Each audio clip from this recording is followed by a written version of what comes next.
Tous les individus d'une espèce possèdent les mêmes gènes, mais la diversité génétique des individus est due à l'existence pour de nombreux gènes de plusieurs allèles.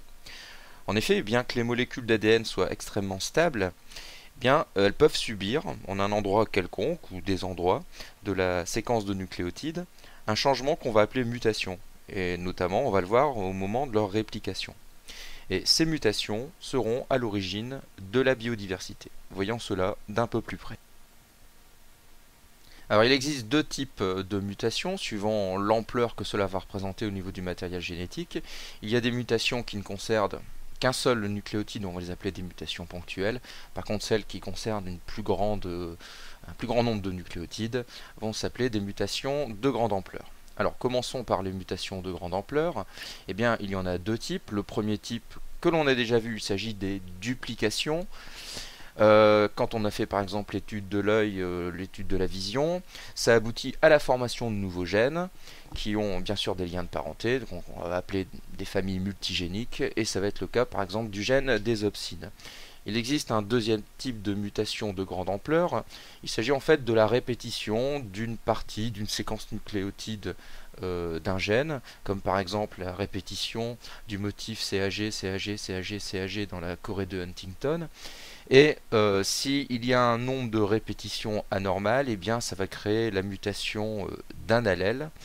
Et le gène qui porte cette mutation ne va pas travailler normalement et va être à l'origine d'un dysfonctionnement. Intéressons-nous maintenant au type de mutations ponctuelles et à leurs conséquences. Alors on les regroupe généralement en trois types. Alors on va prendre cet exemple ici d'une séquence de nucléotides. Eh bien, tout d'abord, il peut y avoir remplacement d'un nucléotide par un autre, c'est ce qu'on va appeler une mutation par substitution. Il peut y avoir délétion, c'est-à-dire un nucléotide peut être supprimé au niveau de la séquence, ou au contraire, on peut rajouter, insérer un nucléotide, c'est ce qu'on va appeler une mutation par insertion. Alors, au niveau des conséquences donc sur la protéine qui va être fabriquée, bon, elles sont très variables. Donc si on part par exemple dans les mutations par substitution, du fait de la redondance, on l'a vu, du code génétique, une mutation pourrait être silencieuse, c'est-à-dire elle ne pourra pas entraîner une modification de la séquence d'acides aminés codés. Par contre, une mutation peut conduire au remplacement d'un acide aminé par un autre. Dans ce cas, la conséquence sur la fonction de la protéine sera variable selon la position de cet acide aminé au sein de la protéine. Alors cette mutation peut être neutre si la fonction de la protéine codée n'est pas modifiée malgré le changement de cet acide aminé. En revanche, la protéine peut également perdre sa fonction totalement ou en partie. Donc les répercussions seront donc extrêmement variables. Alors plus embêtantes sont les mutations par délétion et insertion. En effet, ce sont des mutations qui, après la localisation donc de la mutation ici, vont décaler, modifier totalement les triplets de nucléotides qui suivent. Et bien souvent, ça va conduire à l'apparition d'un codon stop. Donc on aura une protéine qui va être très très modifiée, voire qui ne sera plus fonctionnelle, ou perdre une grande partie de sa fonction. Alors les mutations ont lieu de manière spontanée, elles apparaissent plus fréquemment dans des cellules qui sont en division et parce qu'elles résultent en fait d'erreurs lors de la réplication de la molécule d'ADN.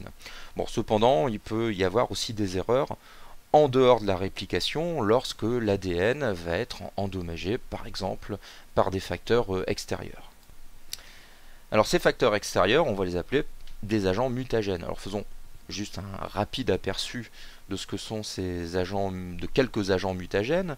Donc par exemple les ultraviolets que vous connaissez bien avec leur action au niveau de la peau qui peut provoquer un vieillissement prématuré de la peau ou l'apparition par exemple de cancer de la peau, ici un mélanome. Alors ces mutations donc, qui sont dues aux rayons ultraviolets du soleil peuvent provoquer accidentellement par exemple ici des liaisons covalentes entre deux bases azotées, entre deux thymines ici. C'est ce qu'on va appeler des dimères de thymine. Alors d'autres agents mutagènes comme par exemple les rayons X, les rayons gamma, enfin les rayons ionisants d'une manière générale, qui eux vont provoquer soit des disparitions par exemple de bases azotées ou provoquer des cassures au niveau des chaînes de la molécule d'ADN. Un troisième agent mutagène qui est aussi extrêmement important, ce sont les virus qui, du fait de leur insertion dans notre matériel génétique, au sein de notre propre molécule d'ADN, eh bien, vont perturber à l'endroit où ils s'insèrent l'expression de certains gènes, par exemple ici donc le virus de l'herpès. Dernière catégorie, si je puis dire, d'agents mutagènes, eh bien c'est l'énorme catégorie des substances chimiques qui provoquent également, suite à leur interaction avec la molécule d'ADN, eh bien, des altérations de cette molécule d'ADN. Et donc des mutations qui pourront être transmissibles lors des divisions cellulaires. Alors ces mutations, il va falloir, heureusement dans nos cellules, il existe des systèmes de réparation, de détection et de réparation de ces mutations qui sont assurés par un cortège de quelques enzymes. Alors voyons quelques exemples. Donc par exemple ici dans le cadre d'une cassure d'un brin de la molécule d'ADN, eh bien une enzyme qu'on va appeler ligase, eh bien va permettre entre guillemets de ressouder ce brin et de permettre la réparation de cette mutation. Donc voyons ceci en animation.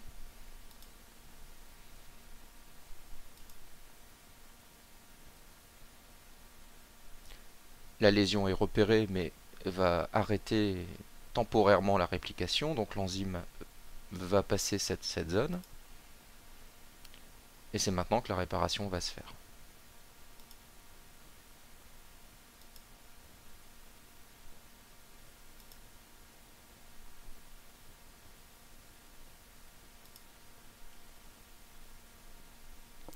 Voyons un deuxième exemple dans le cadre par exemple de la formation d'un dimère de thymine suite à l'action des ultraviolets. Alors, il existe plusieurs processus de réparation. Voyons-en un qu'on appelle un processus de réparation de l'ADN par photoréactivation. Donc la lumière va provoquer donc la mutation au niveau de formation d'un dimère de thymine. Une enzyme va ici repérer cette mutation et sous l'action de la lumière va permettre la réparation.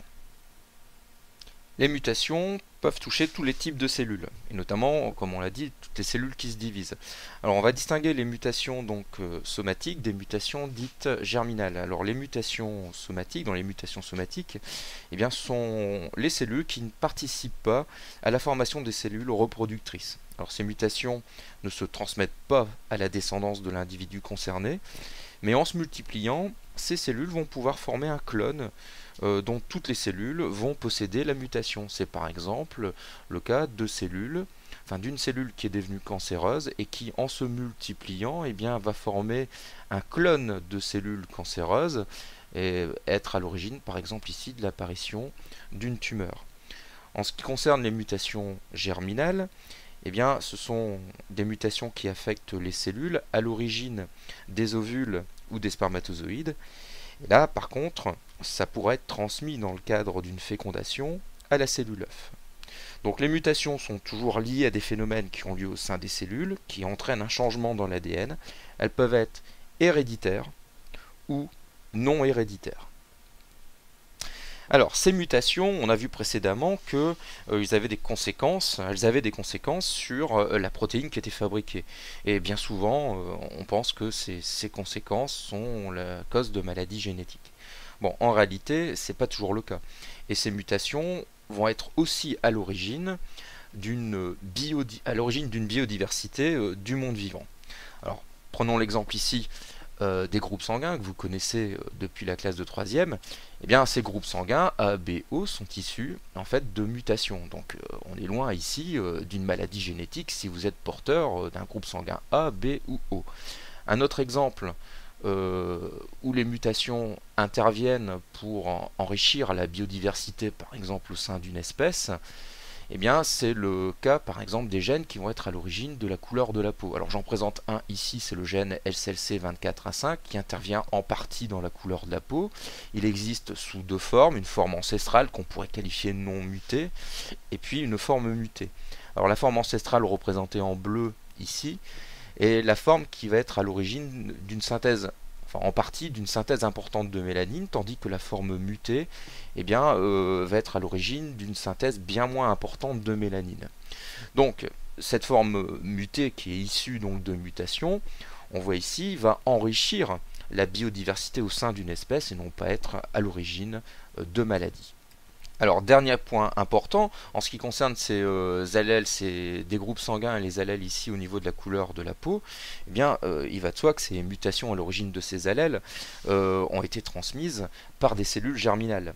Et que l'environnement, en fait, a permis de sélectionner ces formes mutantes, peut-être mieux adaptées dans certaines circonstances, et fait qu'on les retrouve aujourd'hui dans nos générations. Alors en conclusion, vous voyez l'interaction importante qu'il y a entre l'environnement et les mutations. Alors l'environnement, de par les agents mutagènes, va augmenter la fréquence des mutations, et l'environnement, par les caractéristiques du milieu, va permettre de sélectionner les formes mutantes les plus adaptées.